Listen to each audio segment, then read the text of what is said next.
sort of non-Arab Islamic terror interlude in the show, but I make no apologies, by the way, for concentrating on this issue. This is extraordinarily and profoundly important.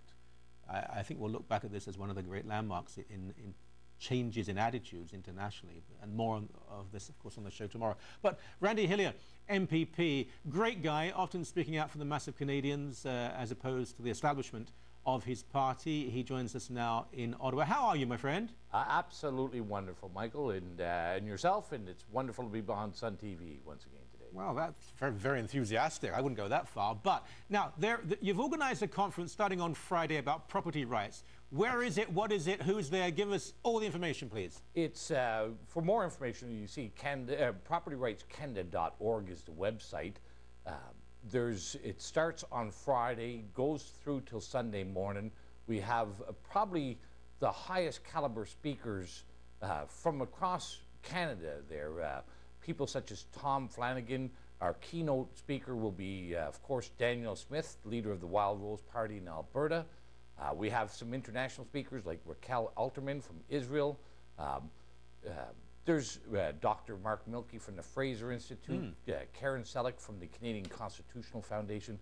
It bodes that it will be a very marvelous conference, Michael, and a subject that is indeed very, very important. And I think many of the people in your audience would recognize the importance of having a greater regard for property rights. Now let's talk about what this means, because I mean, some of the people you have there, they're very much libertarian. I wouldn't call myself a libertarian. I'm more a social conservative, but I certainly believe in the importance of liberty. But you do hear people say property rights, property rights. You know, the weather's bad, property rights. I'm losing my hair, well, property rights. They can be a bit harsh about this. They think the answer to everything is more property rights. So what do we mean by that phrase? Well, there's a number of things. I think first I'd say this. There's a number of elements of property rights that are often not discussed or not seen every day. And the first one I would say, and again, the people who are watching Sun TV would recognize this, that the most effective way to limit the growth of government, to prevent them from encroaching into our lives, is by having a greater legislative and legal protection for property rights.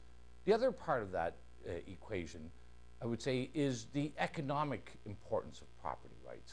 And especially in Ontario, but it's prevalent throughout Canada, is the government's approach to regulating and diminishing wealth, prosperity, and opportunities, economic opportunities, from using our properties in the manner that's most beneficial. So, you know, I'll give you this one example. Please. You know, we know when an individual's property is devalued that there's a loss to that individual. If we expand on that, and let's take a look at the Greenbelt legislation that Dalton McGuinty brought in a number of years in Ontario, where he took 1.8 million acres of land surrounding Toronto and devalued it by legislation.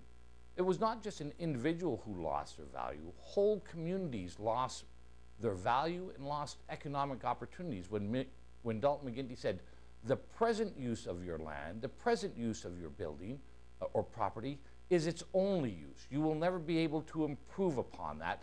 It's sterilized at its present day value.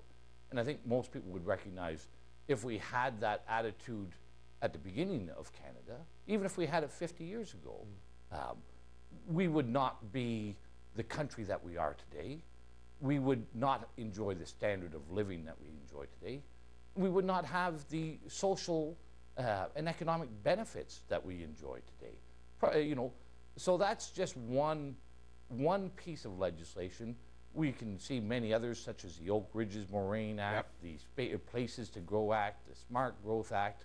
There's over 500,000 laws and regulations in Ontario now, and many of them are specifically to limit your use, enjoyment, and opportunity of your property. All right, let me ask you this. Quite clearly, no Liberal or NDP government will listen to what you have to say. That leaves the Progressive Conservatives. A party that's often more progressive than conservative. Do you really think that Tim Hudak or whomever may succeed him will listen to you and embrace these ideas? I think, Michael, we have to. And I would say, you know, you might say that the Liberals and NDP don't listen to this. Others might say they don't listen at all. But I do say this, that property rights and civil, as is our civil rights, are jurisdictions of the province. This is where it must be addressed at the provincial level. And the Progressive Conservative Party does have in its constitution that property rights are fundamental and most valued of many of our rights. Okay. And I think it's incumbent on any and everybody in the Progressive Conservative Party that they recognize that. And that's one of the reasons why we're having this conference, of course, is to bring forth those arguments and demonstrate in very tangible ways how we can change the legislation, how we can change the provincial constitution with regard to property rights, and how we can get Ontario out of this have-not depressive state that we've fallen into. So, I mean, I would urge everyone to attend, whatever their politics. I think just intellectually it'll be very stimulating. Thank you so much, my friend. You take care and good luck. It's my pleasure. And everybody, I hope to see you there. If you're near Ottawa, propertyrightscanada.org. All right.